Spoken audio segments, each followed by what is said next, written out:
Share screen.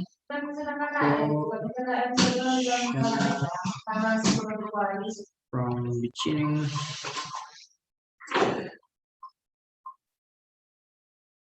Assalamualaikum warahmatullahi wabarakatuh. Alhamdulillahillazi hadana li hadza wa ma kunna linahtadiya laula an hadanallah. Asyhadu an la ilaha illallah wa asyhadu anna Muhammadan abduhu wa rasuluhu sallallahu alaihi wasallam la nabiyya ba'da. Nah, puji syukur kita ucapkan atas kehadiran Allah Subhanahu wa taala yang telah melimpahkan rahmat, nikmat beserta karunia-Nya kepada kita semua.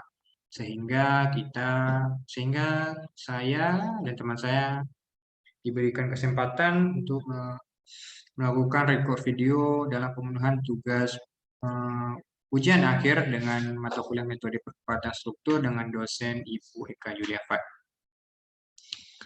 Kemudian salawat beserta salam tidak bosan-bosannya kita berikan kepada arwah junjungan alam, yakni baginda Rasulullah Shallallahu Alaihi Wasallam. Nah, jadi pada kesempatan kali ini saya Muhammad Igo dengan NIM 1932-3037, kemudian teman saya Bagas Sembara dengan NIM 1932-3002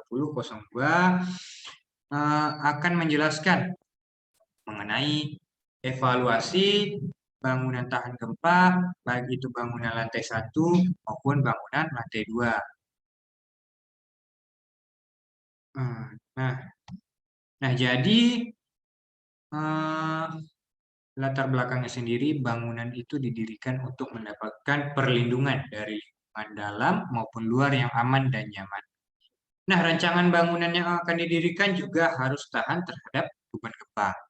Nah, maka dari itu diperlukan suatu struktur yang dapat menahan beban gempa, khususnya untuk bangunan yang sederhana yang dapat memberikan perlindungan seperti yang diharapkan.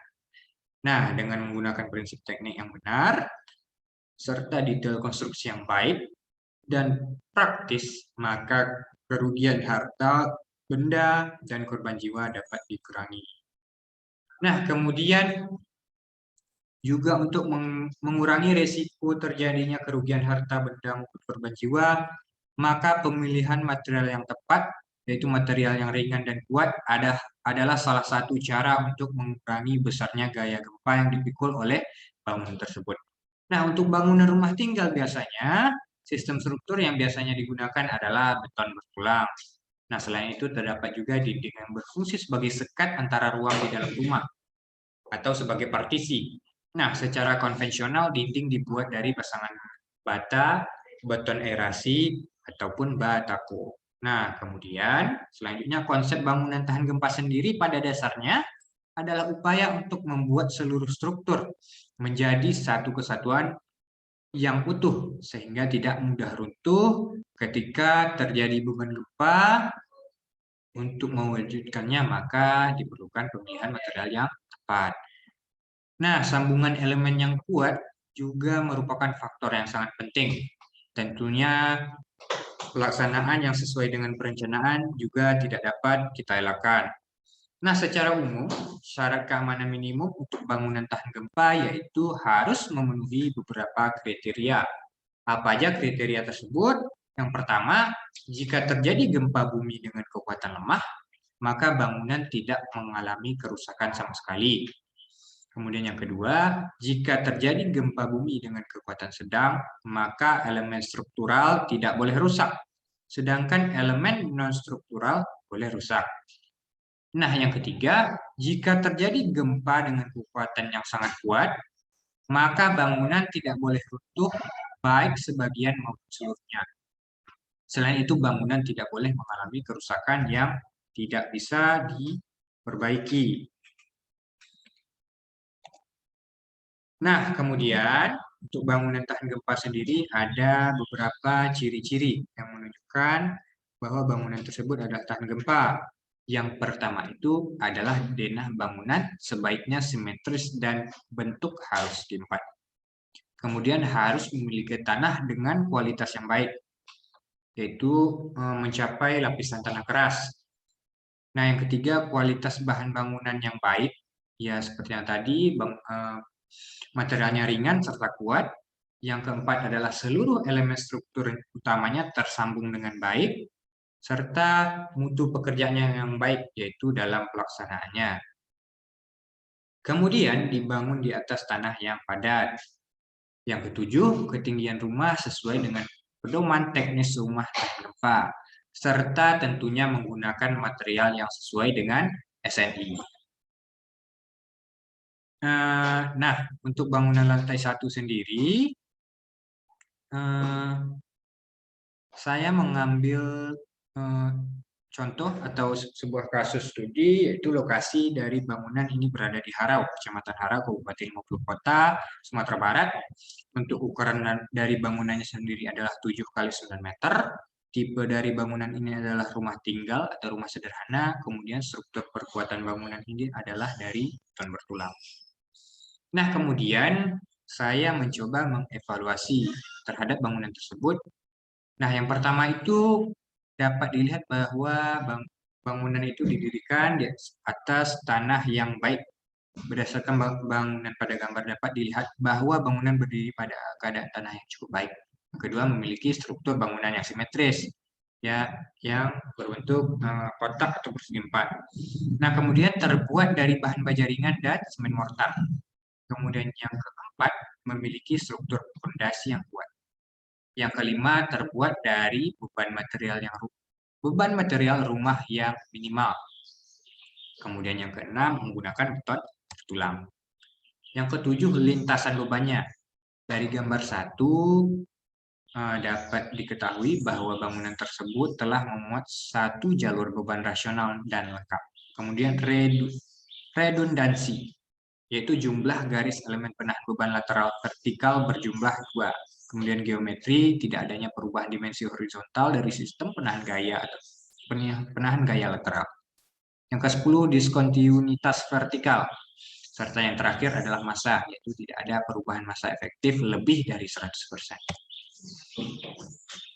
Nah, kemudian untuk kerusakan yang dijumpai pada bangunan, yang pertama terjadi pada baloknya, terjadi kerusakan geser, getas karena gaya geser superposisi yang disebabkan oleh pembebanan vertikal dan pembebanan seismik.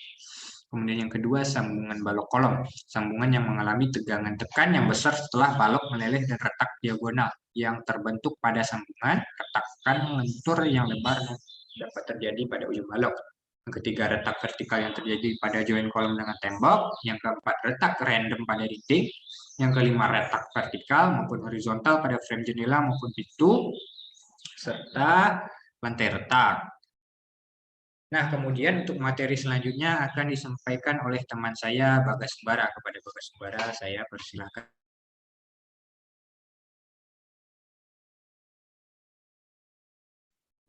Baiklah, Assalamualaikum warahmatullahi wabarakatuh. Di sini saya akan menjelaskan evaluasi bangunan lantai 2. Lokasi dari bangunan ini berada di Mungka, Kecamatan Mungka, Kabupaten Maluku Kota, Provinsi Sumatera Barat. Ukuran dari bangunan ini adalah 6 kali 9 meter. Tipe dari bangunan ini adalah rumah tinggal atau rumah sederhana. Struktur perkuatan bangunan ini adalah dari beton bertulang.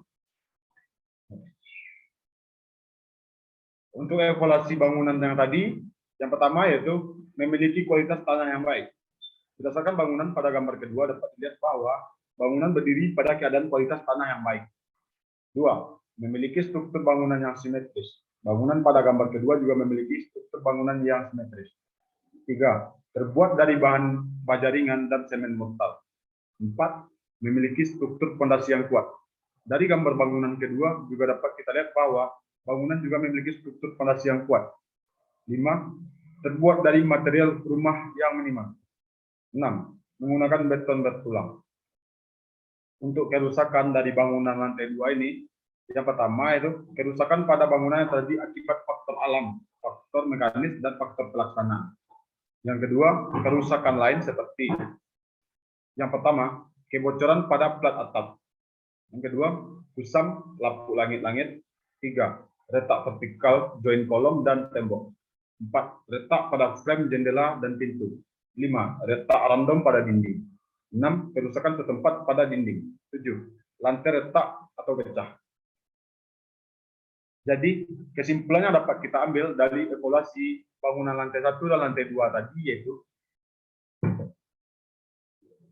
yang telah dilakukan pada bangunan 1 dan 2, maka dapat disimpulkan bahwa kedua bangunan tersebut tergolong dalam kriteria bangunan yang aman gempa karena kedua bangunan tersebut telah memenuhi syarat minimal pada bangunan aman gempa. Namun, kerusakan yang kemungkinan akan terjadi jika terjadi gempa pada kedua bangunan tersebut adalah berupa retak vertikal pada join kolom dengan tembok, kebocoran pada plat atap, retak random pada dinding, retak vertikal pada frame, jendela atau pintu, dan lantai retak. Sehingga jika terjadi gempa, bangunan tersebut tidak mengalami kerusakan yang cukup parah, dan jika terjadi kerusakan, maka kerusakan tersebut masih bisa diperbaiki.